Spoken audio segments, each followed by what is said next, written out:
had multiple stores in multiple states, 160 staff, millions in turnover, juggling everything, but that's not what broke me. See, I grew up with nothing to fall back on. My dad, he was a dairy farmer, and he took his life before I was born. The financial pressure was too much.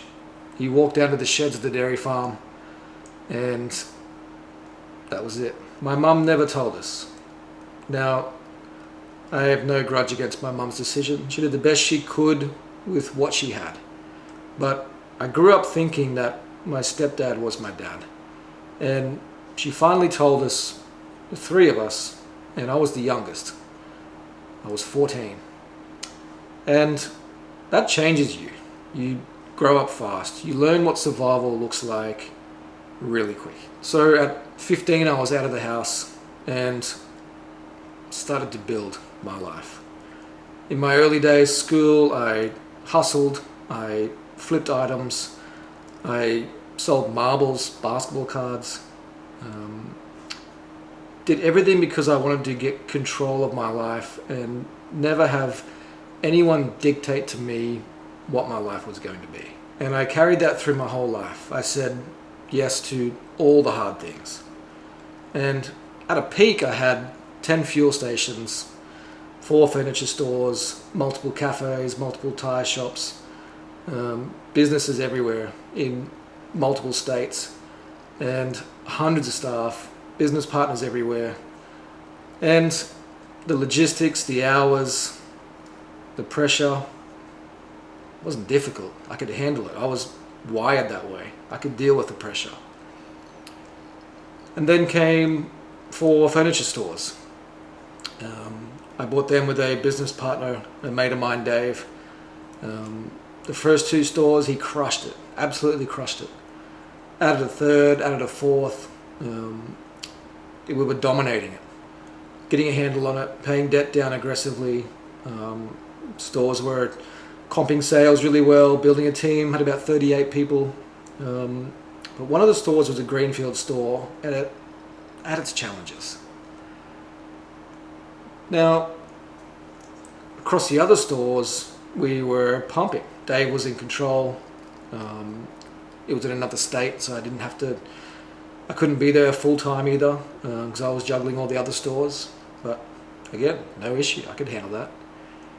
Until one day, on a Sunday, about 3 o'clock, I got a call.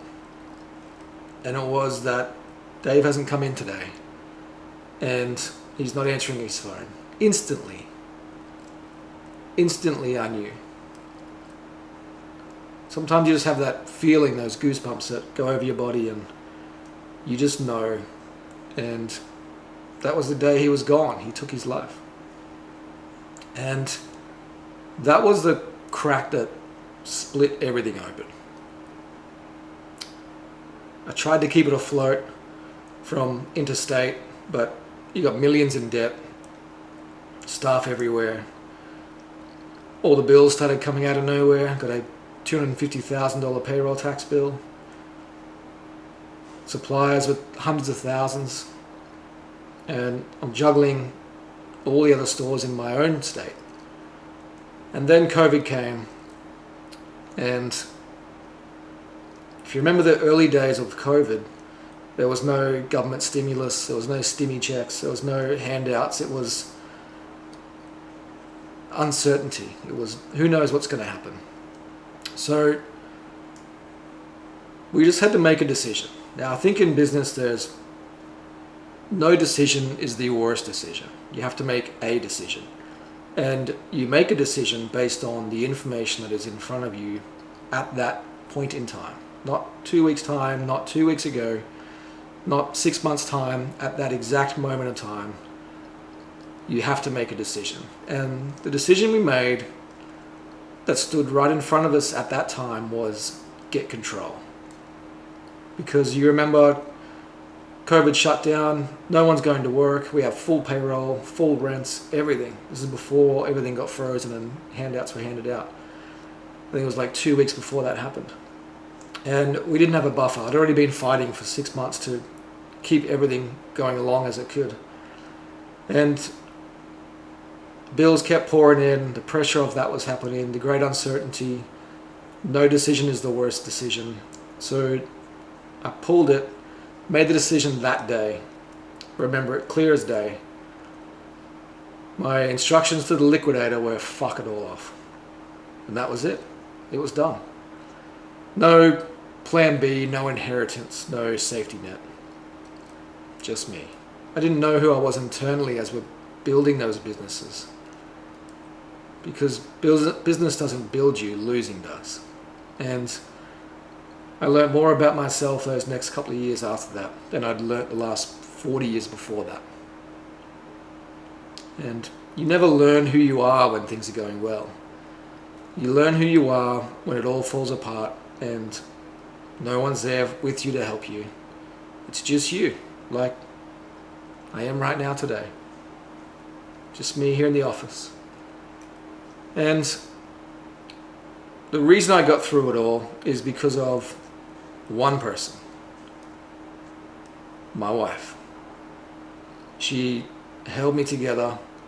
She's been there ever since the beginning, through every failure, every loss, every success, the good, the bad, and every rebuild, every decision. And all she ever says is, I got you.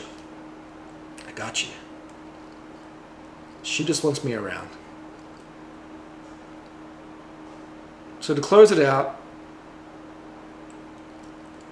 why am I talking about this? It's because normally in business you only hear the good stuff. You only get the highlight reels.